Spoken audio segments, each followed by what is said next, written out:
देखें जनता टीवी।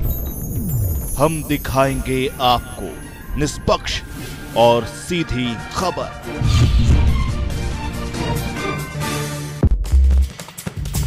खबरें तो सभी दिखाते हैं, खबरों की तह तक हम जाते हैं। नमस्कार, आप देख रहे हैं बहस हमारी फैसला अपना। हर खबर पर हमारी नजर। तो हमेशा की तरह आज भी एक खास अहम मुद्दे पर चर्चा कर रहे हैं और स्वागत है इस खास कार्यक्रम में। जानने की कोशिश कर रहे हैं कि बदलते वक्त और बदलते दौर में हरियाणा की राजनीति भी बदल गई है और बदल रहे हैं समीकरण भी।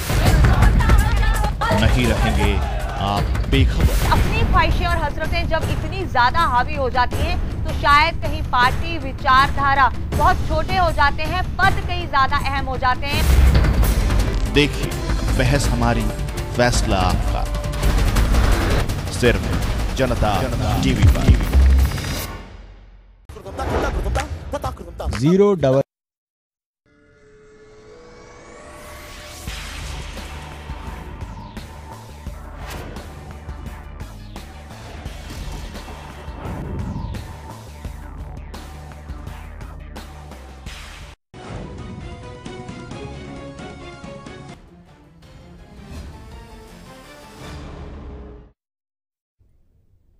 नमस्कार, स्वागत है आपका जनता टीवी आपके ही प्रोग्राम आपका एमएलए में और आपके साथ मैं हूं जीनत। आपका एमएलए में आज हम बात करेंगे यमुनानगर के जगाधरी विधानसभा क्षेत्र की।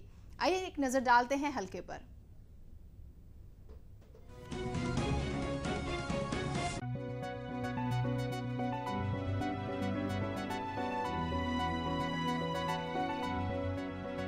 जगाधरी यमुनानगर जिले का विधानसभा क्षेत्र है। जगाधरी हल्का तो बहुत पुराना है, लेकिन साल 2005 में परिसीमन आयोग के सर्वे के बाद छछरौली को खत्म कर जगाधरी में शामिल कर दिया गया। फिलहाल जगाधरी के ग्रामीण इलाके में 170 गांव हैं। यहाँ करीब 1,59,949 वोटर हैं, जिनमें करीब 88,130 पुरुष हैं और 71,819 महिलाएं हैं।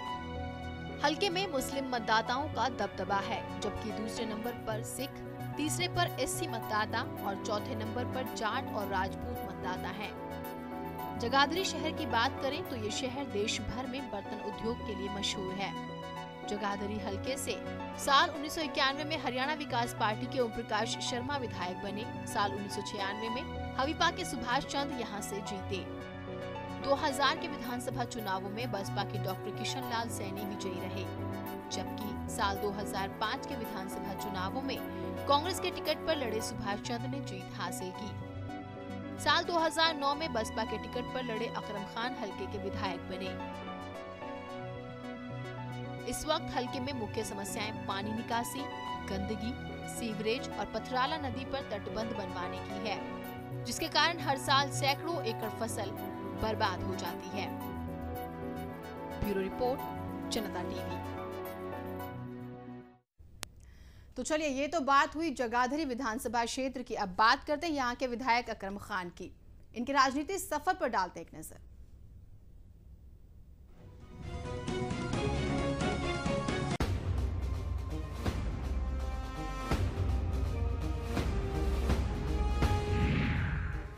अकरम खान, विधायक जगाधरी, पार्टी बहुजन समाज पार्टी, 4,328 वोटों से जीत हासिल की।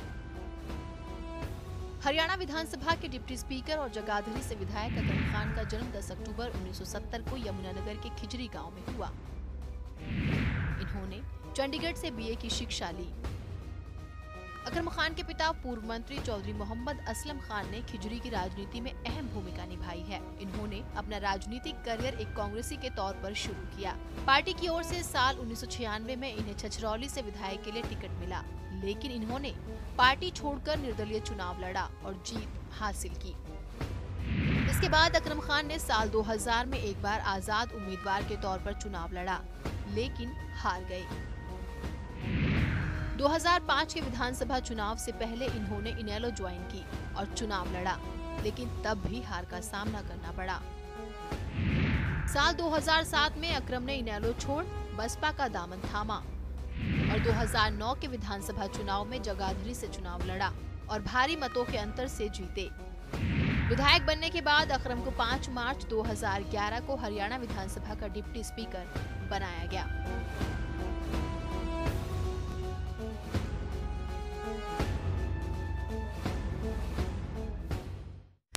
तो बिल्कुल ये आपने राजनीतिक सफर देखा। हमारे साथ विधायक अकरम खान जी फोन लाइन पर मौजूद है। सबसे पहले अकरम जी स्वागत है आपका। Thank you ma'am, thank you जी। सबसे पहले ये जानना चाहेंगे कि आपके हल्के की अगर हम बात करें तो क्या कुछ वहाँ की समस्याएं हैं, क्या कुछ जो आप बताना चाहें? हल्के की समस्याएं ज्यादातर शुरू में तो यहाँ की सड़कों की काफी दिक्कत थी कि सड़कों के काफी खराब हालात थे 2009 में जब मैं इलेक्ट हुआ जी। तो उसके बाद मेन फोकस तो हमारा सड़कों के ऊपर रहा है और ज्यादातर के मैक्सिमम सड़कें हमारी अब इस इलाके की पूरी हो चुकी हैं। और आजकल ज्यादा पानी की वजह से, क्योंकि यमुना के साथ साथ लगती है कॉन्स्टिट्यूंसी, तो फ्लड अफेक्टेड एरिया भी इसमें कुछ है, तो वो भी दिक्कतें हैं। और बिजली से जुड़ी, पानी से जुड़ी हुई तकरीबन हर एक प्रकार की दिक्कत है, शिकायतें मिलती है लोगों से। और हमारी कोशिश रहती है कि ज्यादा से ज्यादा इन पे ध्यान रख के इनके ज्यादा से ज्यादा हल कराया जाए। हमारे एक दर्शक राम कुमार जी जुड़े हुए हैं। राम कुमार, क्या पूछना चाहते हैं आप अकरम जी से? चलिए यहाँ पर संपर्क नहीं हो पा रहा, तो आप तमाम दर्शक भी जुड़ सकते हैं। आपका एमएलए प्रोग्राम है, आप जनता टीवी के जरिए अपने एमएलए से सीधा सवाल कर सकते हैं, जान सकते हैं विकास हुआ नहीं हुआ, क्या कमियां नजर आई, या किन समस्याओं से आप तमाम दर्शक जो हैं, तमाम निवासी जो हैं वो जूझ रहे हैं। अकरम जी, आपने सड़कों की बात की, बिजली भी एक समस्या है, पानी निकासी भी समस्या है। किस तरह से आपने अपनी आवाज बुलंद की, आपने कोशिशें की हैं? वक्त पे अपने हल्कों की समस्याओं से, चाहे वो सड़क की रही हो, किसी भी प्रकार की रही हो, तो जो भी हम इन टच रहे हैं कंसर्न मिनिस्टर से या कंसर्न ऑफिसर से, और बार बार इसके बारे में उनसे बातचीत भी करी गई है, इस बारे में उनको लिखा भी गया है और उनके जवाब भी मिले हैं और काफी काम हमारे हुए भी हैं। क्या वजह क्या रही जो काम नहीं हुए? आपने जिक्र किया काफी काम हुए, आपने कोशिशें की, लेकिन जो नहीं हुए उनकी वजह क्या रही? कुछ पाइपलाइन में है जो होने जा रहे हैं, जल्दी हो जाएंगे, जिनका काम भी शुरू हो जाएगा। और बाकी कोशिश लगी रहती है हमारी कि कोई ज्यादा से ज्यादा काम हम अपने हल्के कर सके और कोई जो आम आदमी से जुड़ी हुई समस्याएं हैं उनका समाधान कर सके। अकरम जी, आपसे राजू कुछ जानना चाहते हैं। राजू, कहिए क्या कुछ आप जानना चाहते हैं अकरम जी से? हेलो जी राजू जी, बताइएगा। राजू, हाँ बताइए, क्या कुछ आपके सवाल हैं? आपको अपने टीवी सेट का वॉल्यूम पहले कम करना होगा। राजू, आप हैं हमारे साथ? चलिए, लगता है संपर्क टूट गया, लेकिन आप तमाम दर्शक, तमाम निवासी जो हैं वो सवालात कर सकते हैं, लेकिन गुजारिश यही रहेगी कि टीवी सेट का वॉल्यूम कम रखिएगा। अकरम जी, आपसे जानना चाहेंगे वजह क्या रही? आपने जिक्र किया सड़कें भी हमने देखी समस्याओं में थी, या फिर हम पानी निकासी की बात जिस तरीके से पहले भी कर रहे थे, कुछ जगहों पर आपने कामयाबी हासिल की, और जहाँ नहीं हुई वहाँ क्या वजह रही? पानी का तो ऐसा है कि पानी तो बरसात में, जब बरसात ज्यादा होती है और हिमाचल से भी हमारा इलाका टच कर रहा है, तो ऊपर बरसात पहाड़ों में होने की वजह से या इलाके में ज्यादा बरसात होने की वजह से पानी की दिक्कत तो आ जाती है।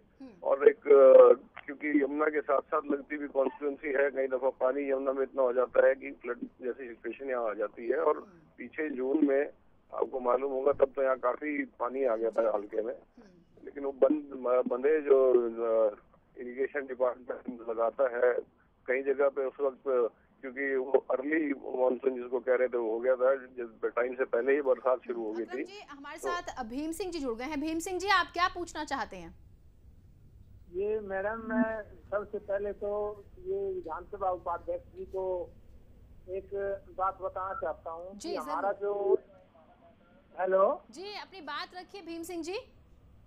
ये जो हमारा जो पुलिस वाला ग्रेड है, जो पंजाब के, चंडीगढ़ के और हिमाचल के इक्वल, मतलब क्यों नहीं दे रहे? मतलब आपने आवाज उठाई नहीं विधानसभा में या कुछ किया ही नहीं इसके बारे में। दूसरा नंबर बात ये है कि रोडवेज के जो भाई है मेरे, जो कंडक्टर का कोर्ट में केस भी जीत चुके हैं, फिर भी सरकार मतलब उसको लागू नहीं कर रही, उनको दे नहीं रही, के अंदर सरकार विरोध किएगा। सरकार विरोधी, कर्मचारी विरोधी कहलाएगी। इस बारे में क्या आप आवाज उठाई करोगी इस बारे में? भीम सिंह जी, आपकी दिक्कत क्या है, हम ये जरूर जानना चाहेंगे। ये बताइए, आपकी अगर सारी दिक्कतों की बात की जाए, एक प्रमुख दिक्कत बताइएगा। एक दिक्कत ये है कि हम जैसे रोडवेज में सर्विस करते हैं मेरे भाई जी, तो उसके तो केस भी जीती हम हाई कोर्ट में भी, लेकिन फिर भी सरकार उनको वो मतलब। अकरम जी, रोडवेज का जिक्र किया है यहाँ पर, क्या कहना चाहेंगे? किस चीज का जी? रोडवेज कर्मचारियों की मांगे हैं, केस जीत गए हैं, बावजूद इसके उनकी मांगे पूरी नहीं हो रही हैं। किस प्रकार की दिक्कत में जानिए? रोडवेज का कोई कर्मचारी थे या हल्के से किसी आदमी का? ये रोडवेज हल्के से हैं, लेकिन रोडवेज कर्मचारी हैं। तो ऐसे में क्या आप कहना चाहेंगे, क्योंकि आपके जी इस बारे में अभी तो नहीं बता सकता हूँ। मेरे को दरअसल इनकी दिक्कत है। भीम सिंह जी गुजारिश करेंगे कि भीम सिंह जी आप दोबारा जुड़िएगा और जो भी आपके सवालात हैं जरूर रखिएगा, जो भी दिक्कतें हैं। ऐसे में आप तमाम दर्शकों से भी हम यही चाहेंगे कि जिस भी तरह की दिक्कत से आप रूबरू हो रहे हैं जरूर कॉल कर सकते हैं। हमारे साथ राम कुमार जुड़े हुए हैं। राम कुमार जी, कहिए, क्या कुछ आप पूछना चाहते हैं विधायक जी से? मैडम, मैं पूछना चाहता हूँ विधायक जी से। जी हाँ जी, मैं विधायक जी से पूछना चाहता हूँ कि मैडम थोड़ा आपात आदमी हूँ और थोड़ी अपनी सहायता चाहता हूँ, क्योंकि मेरे गांव में मैं जो रहता हूँ अंडे की रहता हूँ, वहाँ पे ना जो पंचायत की जमीन है वहाँ पे पंचायत मेरे को करने से मना कर रही है मैडम। तो मैं विधायक से जानना चाहता हूँ क्या वो मेरी मदद करेंगे? मदद करेंगे। अकरम जी, यहाँ पर व्यापार से रिलेटेड बात आई और उनका कहना है कि वो दुकान का काम करते हैं और दिक्कतें आ रही हैं। यहाँ पर किस तरह की मदद की जा सकती है, अगर आप चाहें कि कुछ अपंग लोगों के लिए मदद होनी चाहिए, रोजगार के उनके प्रबंध किए जाएं तो? अकरम जी, आप हैं हमारे साथ? मुझे लगता है यहाँ पर संपर्क टूट गया। संपर्क बनाने की जरूर कोशिश करेंगे। तो आप तमाम दर्शक भी जिस तरीके से जुड़ रहे हैं, जो भी बुनियादी दिक्कतें आप महसूस कर रहे हैं आपके अपने हलके में, आपके अपने इलाके में, वो आप जरूर जनता टीवी के यानी कि आपके अपने प्रोग्राम आपका एमएलए में जान सकते हैं। मुख्य समस्याओं की बात करें तो पानी निकासी भी एक समस्या रही है, जिस तरीके से हमने जिक्र किया, आपने पैकेज के थ्रू आपको बताने की कोशिश की। अनिल, आपकी क्या कुछ दिक्कतें हैं, बताइएगा। मैडम जी, मैं ये पूछना चाहता हूँ, विधायक जी अभी बीएसपी में है, तो ये क्या बीएसपी में रहेंगे या कांग्रेस ज्वाइन करेंगे? ये बिल्कुल, बीएसपी में रहेंगे या कांग्रेस ज्वाइन करेंगे, ये आपका सवाल जरूर अकरम जी से हम पूछेंगे। अभी फिलहाल फोन लाइन पे नहीं है, लगातार हम संपर्क करने की कोशिश कर रहे हैं। आप तमाम दर्शक भी अपने सवाल हमें बता सकते हैं। तो हमारे साथ अकरम जी जुड़ गए हैं। अकरम जी, एक दर्शक थे, वो जुड़े हमारे साथ। उन्होंने कहा है कि आप अभी बीएसपी में हैं, लेकिन क्या प्लानिंग है कि क्या आप कांग्रेस में जा सकते हैं? नहीं, मैं बीएसपी में हूँ, बीएसपी में ही रहूंगा, बीएसपी से ही चुनाव लड़ूंगा। चलिए, यहाँ पर ये जवाब अनिल आपको मिल गया होगा कि बीएसपी में है, बीएसपी से ही चुनाव लड़ेंगे, बीएसपी से ही जीते भी हैं। तो ऐसे में आप तमाम दर्शक क्या कुछ पूछना चाहते हैं, क्या कुछ अगर कोई दिक्कतें हैं जो आप महसूस कर रहे हैं, तो आज जनता टीवी आपको वो मंच दे रहा है, वो मौका दे रहा है जहां पर आप सवाल कर सकते हैं। अकरम जी, अगर हम समस्याओं का हमने जिक्र किया, आपने अपने ग्राउंड लेवल पर कोशिशें भी की, दिक्कतें अगर आप महसूस कर रहे हैं अपने काम को लेकर या कुछ वायदे होते हैं उन्हें पूरा करने को लेकर, तो किस तरह की दिक्कतें हैं? नहीं, दिक्कतें तो कि जितने आप काम करते जाएंगे, लेकिन काम तो जैसे मैंने बताया आपको, कुछ सड़कें हमारी बनी थी 2010 में, हमने नई सड़कें कुछ अप्रूव कराई थी, रिपेयर कराई थी, और वो बरसात के आने की वजह से फिर से खराब हो गई।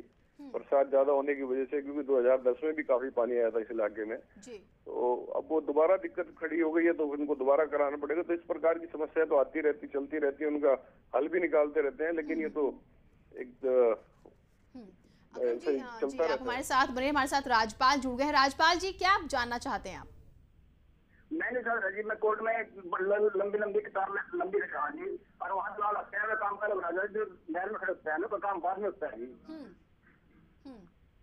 लेकिन बुनियादी दिक्कत क्या है? यहाँ पर कुछ कानूनी प्रक्रियाएं होती हैं, हमें लंबी लाइनों में लगना पड़ता है। आपकी दिक्कत जो है हम वो जानना चाहेंगे। अफसर से काम करा लेते हैं, एजेंट होते हैं, अफसर से कुछ पैसे दे के काम करा लेते हैं, और जो लाइन लगती है लंबी, और उनका काम 4 घंटे होना पड़ता है जी। ऐसे से पूछना जी। जी, चलिए, आपका सवाल बहुत ज्यादा बुनियादी तो नहीं, लेकिन एक दिक्कत जरूर पैदा करता है। अकरम जी, यहाँ पर जिस तरीके से लंबी लाइनों में लगना पड़ता है, ऑफिसेस की अगर हम बात करें, गवर्नमेंट महकमों की बात करें, ओवरऑल ये हर जगह है, तो वहां पर कोई सिस्टमेटिकली काम हो और फेयर सिस्टम हो, क्या कुछ ऐसी प्लानिंग्स हैं आपकी जिससे कि जनता परेशान ना हो, घंटों लाइनों में ना लगे, चाहे हम देखते हैं आधार कार्ड बनवाने को लेकर हो या राशन कार्ड की कोई लाइन हो? कोशिश तो यही रहती है कि किसी को कोई किसी दिक्कत का सामना ना करना पड़े, लेकिन कई दफा हो जाता है कि भीड़ ज्यादा होने की वजह से किसी कार्यालय में, किसी ऑफिस में ऐसे कई दफा स्थिति उत्पन्न हो जाती है कि थोड़ा वेट करके फिर ही आदमी का नंबर पड़ सकता है। लेकिन जहाँ तक कि ये कार्ड वगैरह की है तो लोग इसमें तो खुद ही सरकार की तरफ से लोग और वहाँ के जो सरपंच हैं गांव के या शहर के जो कॉर्पोरेटर हैं वो खुद ही सर्वे करवाते हैं इस बारे में जाके। और कई दफा अगर कहीं ऑफिस की बात है कि लाइन में लगना पड़ता है तो ये तो भीड़ के ऊपर अगर आदमी ज्यादा लोग एक काम के लिए आ जाएंगे तो नेचुरली एक ठीक काम करने के लिए उनको लाइन में लगाना, ताकि एक एक करके अपने आए और उनका कोई समाधान हो सके। चलिए, हमारे साथ लक्ष्मण जी बने हुए। लक्ष्मण जी, आप क्या जानना चाहते हैं, क्या कुछ सवाल हैं आपके? मेरा मैम सवाल ये है कि पंचकुला से हर डिस्ट्रिक्ट रोडवेज से जुड़ा हुआ है, लेकिन जगाधरी यमुनानगर से कोई बस नहीं आती सीधी जो पंचकुला आए, क्योंकि यहाँ से बहुत ज्यादा कर्मचारी ऐसे हैं जो डेली पैसेंजरी करते हैं या वीकली आते हैं, लेकिन उनको वाया अम्बाला उतरना पड़ता है, फिर वहां से दूसरी बस पकड़नी पड़ती है जीरकपुर के लिए, और फिर जीरकपुर से पंचकुला जाना पड़ता है। वक्त जाया होता है और पैसे भी। अकरम जी, यहाँ पर जिस तरीके से ट्रांसपोर्ट का जिक्र हुआ, और ट्रांसपोर्ट पहली जरूरत मानी जाती है और संपन्न भी वही जगह माना जाता है जहाँ पे ट्रांसपोर्ट की फैसिलिटी बहुत ज्यादा हो, ऐसे में इस दिक्कत के लिए आप क्या कहना चाहेंगे, या कोई प्लानिंग हुई ये चीज खत्म करने की? क्या उनकी क्या दिक्कत थी, मैंने सुन नहीं पाया। पंचकुला से तमाम जगह जुड़ी हुई है ट्रांसपोर्ट की फैसिलिटीज है, लेकिन जगाधरी और पंचकुला का कोई सीधा रिलेशन नहीं है, कोई बस नहीं है वहां पर, और लंबा सफर करना पड़ता है, वक्त भी जाया होता है और पैसे भी। नहीं, ये मैं मान सकता हूँ कि जगाधरी से पंचकुला जुड़ा हुआ तो जरूर है, लेकिन हो सकता है कि वाया चंडीगढ़ इन लोगों को ये कह रहे हैं। वैसे तो पंचकुला से जगाधरी भी जुड़ा है, लेकिन ये हो सकता है कि बीच में कहीं बस को इनको चेंज करना पड़ता हो। लेकिन इस प्रकार की कोई दिक्कत है तो मैं इस बारे में जानकारी भी हासिल करूंगा, और हो सके मेरा प्रयास रहेगा कि यहाँ से डायरेक्ट पंचकुला से इसको जगाधरी को ट्रांसपोर्टेशन हरियाणा रोडवेज की बस से जुड़वाया जाए। बिल्कुल जुड़वाया जाए। तो ऐसे में आप तमाम दर्शकों का प्रोग्राम चल रहा है, तमाम दर्शक अपनी दिक्कतें रख रहे हैं, आप भी वक्त मत जाया कीजिए। हमारे साथ राजकुमार जी एक बार फिर से जुड़ गए। राजकुमार जी, क्या कुछ सवालात हैं आपके? मैडम, अभी मैंने पूछा था कि आदमी हूँ मैडम, और मैं एक अंडरग्रेड चलाता हूँ जिसमें पंचायत की दखलंदाजी है मेरे पीछे। पंचायती जमीन है मैडम, वहाँ पे मेरे को वो काम नहीं कराना देते हैं, कभी कोई आ जाता है कभी कोई आ जाता है उठवाने के लिए। तो मैं इधर से चाहूंगा कि मेरे को थोड़ी पंचायती जमीन का टुकड़ा दान में देने की कृपा करें, इनकी बड़ी कृपा मैडम इनको। राजकुमार जी, आपने जिक्र किया कि आप रेहड़ी लगाते हैं। चलिए अकरम जी, यहाँ पर एक अलग एक सोशल इशू हो जाता है ये, क्योंकि जो भी लोग दुकानदारी करते हैं या जो लोग अपंग हैं या जिस तरीके से वो रेहड़ी का कारोबार करते हैं, ऐसे में इनकी मांग है कि कोई जगह अलॉट की जाए गवर्नमेंट, या आप किस तरीके से इस तरह के लोगों को हेल्प करते हैं जो लोग रोजमर्रा की जिंदगी में रेहड़ी का काम करते हैं, कुछ इस तरीके से? इस प्रकार की एक पहले भी दिक्कत आई थी। ये जो लोग हैं रेडी लगाने वाले मेरे पास आए भी थे इकट्ठे होके, इनको एक अलग से जगह उस वक्त मुकर्रर करवा दी गई थी प्रशासन की तरफ से कि जहाँ ये अपनी रेडी लगा के अपना काम कर सकें। जी, लेकिन कहीं ना कहीं वो चीजें हुई नहीं। हम जिक्र करेंगे, हमारे साथ प्रदीप जुड़ गए हैं। प्रदीप जी, आपके क्या कुछ सवालात हैं एमएलए जी से? हमें 9 महीने हो चुके हैं स्कूलों में, हम हाई स्कूल में लगे लैब असिस्टेंट, अभी तक तनख्वाह नहीं मिली है मैडम हमारी। तनख्वाह नहीं मिली, आप लैब असिस्टेंट हैं। अकरम जी, यहाँ पर क्या वजह आप देखते हैं? तनख्वाह नहीं मिली है, लैब असिस्टेंट है, टीचर्स महकमे में, स्कूल में इस तरह की चीजें? तनख्वाह नहीं मिली किसी वजह से? जी, हो सकता है कोई, इस बारे में मैं सही तो नहीं बता पाऊंगा कि क्या वजह रही है प्रदीप जी की तनख्वाह मिलने में, लेकिन ऐसी कोई शिकायत इस प्रकार की कभी आती तो है नहीं कि तनख्वाह नहीं मिली। लेकिन इनकी कोई हो सकता है कोई अपनी डिपार्टमेंटल कोई प्रॉब्लम हो या किस प्रकार की वजह है, मैं इस बारे में मैं सही जानकारी नहीं दे पाऊंगा। खुद मेरे को एक दफा कोई इस बारे में बातचीत कर ले तो मैं इसकी जानकारी हासिल कर सकता हूँ। चलिए, तो आप तमाम दर्शक भी वक्त मत जाया कीजिएगा, प्रोग्राम आप तमाम लोगों का है, आपका एमएलए जो भी बुनियादी दिक्कतें आप महसूस कर रहे हैं, चाहे पानी की हो, बिजली की हो, सड़कों की हो, ट्रांसपोर्ट की हो, वक्त मत जाया कीजिए, सीधा सवाल पूछने का आपको मौका देता है जनता टीवी। हमारे साथ वजीर सिंह जी जुड़ गए हैं। वजीर सिंह जी, क्या कुछ आप जानना चाहते हैं? मैं सर ये जानना चाहता हूँ, जो सरकार ने ये स्कीम चला रखी ना मकान बनाने की, जिसकी खस्ती हालत है मकान की, उसको ये इसके बारे में पूछना था सर। क्या पूछना चाहते हैं इसके बारे में? ये जैसे सर, ये जिसकी खस्ती हालत है उसका तो मकान बन नहीं रहा है, उसको दूसरे को दे रहे हैं जो उसका बढ़िया मकान है। अकरम जी, यहाँ पर क्या कहना चाहेंगे? अमूमन गवर्नमेंट पॉलिसीज में हम यही देखते हैं, जो लोग जरूरतमंद हैं उन तक मदद नहीं पहुँच पाती है, जबकि जो लोग जरूरत नहीं है वो लोग इसका फैसिलिटीज ले लेते हैं। कोई मॉनिटरिंग के लिए कोई नहीं है, क्या वजह है यहाँ पर? नहीं, मॉनिटरिंग के लिए है। ये जब सर्वे करा जाता है तो इसमें सभी प्रकार का ध्यान रखा जाता है कि जो जरूरतमंद है, जिनको जरूरत है, असल में जो भी फैसिलिटी गवर्नमेंट की तरफ से मिल रही है, चाहे वो इंदिरा आवास योजना के तहत या चाहे उनको बुढ़ापा पेंशन, जो भी जरूरतमंद लोग हैं उनको उन तक ये चीज जब उनके लिए लागू करी गई है तो उन तक पहुंचे। लेकिन कई दफा हो जाता है, या शिकायत हमारे पास भी हमें मिलती रहती है, लेकिन इसका समय समय पर कई दफा सर्वे करवाई जाता है कि इसको दोबारा चेक करा जाए कि जो जरूरतमंद है उनको नहीं मिल रही, उनको सही प्रकार से इस स्कीम को लागू करा जाए। ये ना हो कि जो जरूरतमंद है उसका फायदा उठाए। अकरम जी, आप हमारे साथ बने रहिए। आप तमाम दर्शकों को दिखाते कि आखिर विपक्ष क्या कुछ कहता है इनके बारे में।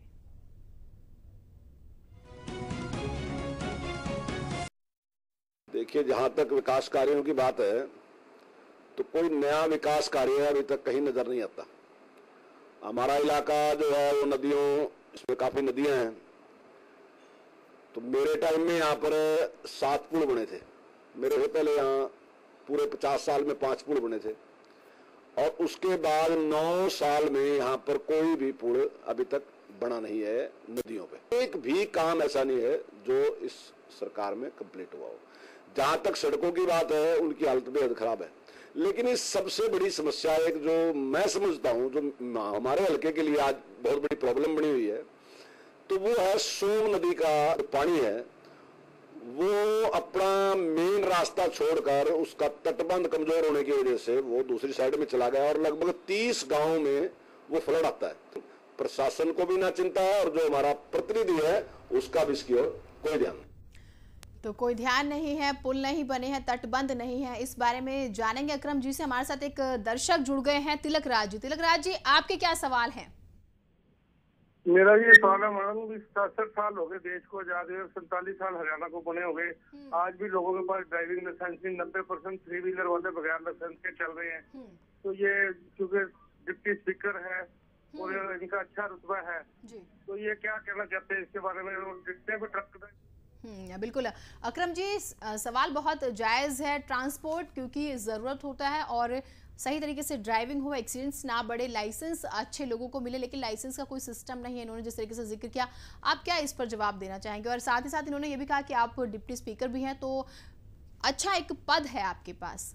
जी, लाइसेंस, तिलक राज जी ने कहा लाइसेंस के बारे में मैं सुन नहीं पाया इनकी, आप जरा मेरे को एक दफा रिपीट करेंगे प्लीज। जी अकरम जी, उन्होंने यही कहा कि अब आज़ाद हुए 66-67 साल हो गए, हरियाणा को बने 40 साल से ज़्यादा हो गए, लाइसेंस की बहुत प्रॉब्लम है। वहाँ पर ऑटो चालक है, उनके पास लाइसेंस नहीं है, यूं ही गाड़ियाँ चल रही हैं। क्या यहाँ पर वजह क्या कोई चेकिंग नहीं होती, या फिर कोई सिस्टम नहीं है? और लाइसेंस भी है लोगों के पास, और इस बारे में सख्ती से हमारा प्रशासन भी देखता है जो कि लाइसेंस हो सकता है कि कोई ऐसा केस मेरी नॉलेज में तो कोई ऐसी बात नहीं है कि लाइसेंस बनवाने में कोई दिक्कत हो रही है लोगों को। लाइसेंस तो समय समय पर बनते रहते हैं, और लाइसेंस के ये तो ये है कि ये लोग अलग अलग जगह पे जाके दरबार भी लगाते हैं, और लाइसेंस वगैरह भी वहीं इशू करते हैं। जो इसके लिए एलिजिबल हो उनको लाइसेंस इशू करे जाते हैं। चलिए, हमारे साथ राजवीर जी बने हुए हैं। राजवीर जी, आपके क्या कुछ सवालात हैं? मैडम जी, सबसे पहले आपको नमस्कार, जनता टीवी को, अकरम जी को, सभी को नमस्कार। मैं एक बात पूछना चाहूंगा अकरम जी से। मैं एज ए विधायक बात नहीं करना चाहूंगा, एज ए डिप्टी स्पीकर बात करना चाहूंगा। वो बात ये है कि जब विधानसभा के अंदर जब भी सेशन शुरू होता है, हरियाणा प्रदेश के सरकार के आम जनता के लाखों रुपए उसके ऊपर खर्च होते हैं, और उस लाखों रुपए को मिनट सेकंडों में ऐसे उड़ा दिया जाता है जो प्रतिद्वंदी हैं विधानसभा में, जो विपक्ष है उसके द्वारा। मैं अकरम जी से एज ए डिप्टी स्पीकर ये पूछना चाहूंगा कि उन्होंने कितने कैसे प्रोग्राम चलाए, क्योंकि वो खुद विधायक भी हैं, जिससे उन विधायकों को, चाहे वो सत्ता पक्ष के विधायक हैं चाहे विपक्ष के विधायक हैं, किन्हीं ऐसे लोगों को बुला के वहां उन विधायकों को समझाया जाए कि आप जनता की गाढ़ी कमाई को वेस्ट कर रहे हैं, जब आप बगैर मतलब के विधानसभा से बाहर आ जाते हैं तभी भीतर चले जाते हैं। कोई ऐसी क्लासेस लगाई जाए, और क्या कितनी क्लासेस अकरम जी के नेतृत्व में। राजवीर जी आपकी बात समझ गए। अकरम जी, ये सवाल बहुत ज्यादा जरूरी है, बहुत जनता जानना चाहती है, इसका जवाब आप क्या देंगे? एज अ डिप्टी स्पीकर वो पूछ रहे हैं आपसे। जी बताइए, क्या सवाल क्या है उनका? उनका साफ तौर पर यही है कि जो सत्र शुरू होते हैं, हम सभी जानते हैं कि आम जनता की मुद्दों पर चर्चा होनी होती है, इलाकों में जो भी कमियां हैं, लेकिन जो भी विधायक हैं, चाहे वो किसी भी पार्टी को हो, वो जिस तरीके से हंगामा करते हैं, कार्रवाई नहीं चलने देते हैं, उनके लिए आप लोग क्या करते हैं? क्या कुछ सख्ती बरती जाती है? कुछ सबक देने के लिए, समझाने के लिए कोई कोशिशें की जाती है ताकि वक्त जाया ना हो, क्योंकि पैसा आम जनता का बर्बाद होता है? नहीं, उसमें तो सबसे पहले ये स्पीकर अगर विधानसभा में मौजूद हो या डिप्टी स्पीकर हो, तो सबसे पहले तो उनसे ये रिक्वेस्ट करी जाती है कि आप शोर शराबा ना करके इसको अपनी जो आप बात रखना चाहते हैं हाउस में रखिए, ताकि सब इसकी तरफ आपका सबका ध्यान जाए आपकी बात की तरफ, आपकी जो कंसर्न समस्या है उसकी तरफ। लेकिन कई दफा हो जाता है कि शोर शराबा भी हो जाता है, हंगामा भी हो जाता है, और इसके लिए समय समय पर हरियाणा विधानसभा की तरफ से भी और भी कई वो हैं जो कि एमएलए को सिखाने के, नए एमएलए को सिखाने के लिए या हाउस के अंदर कैसे करना चाहिए उसके लिए वर्कशॉप्स भी लगती रहती हैं, और इसमें इस बारे में ही जानकारी दी जाती है। अकरम जी, आपकी फ्यूचर की प्लानिंग्स क्या हैं? क्या कुछ उम्मीदें हैं? ये जरूर जानना चाहेंगे। क्या कुछ आप ऐसा है जो करना चाहते हैं वाकई अपने जगाधरी के लिए? जगाधरी के लिए हम तो ये चाहते हैं कि हमारे इलाके में ज्यादा से ज्यादा, खास करके जो जगाधरी यमुनानगर का जो शहर है, अभी कॉरपोरेशन हमारा नया बना है, इसमें सबसे ज्यादा समस्या हमारे शहर में बाईपास की है।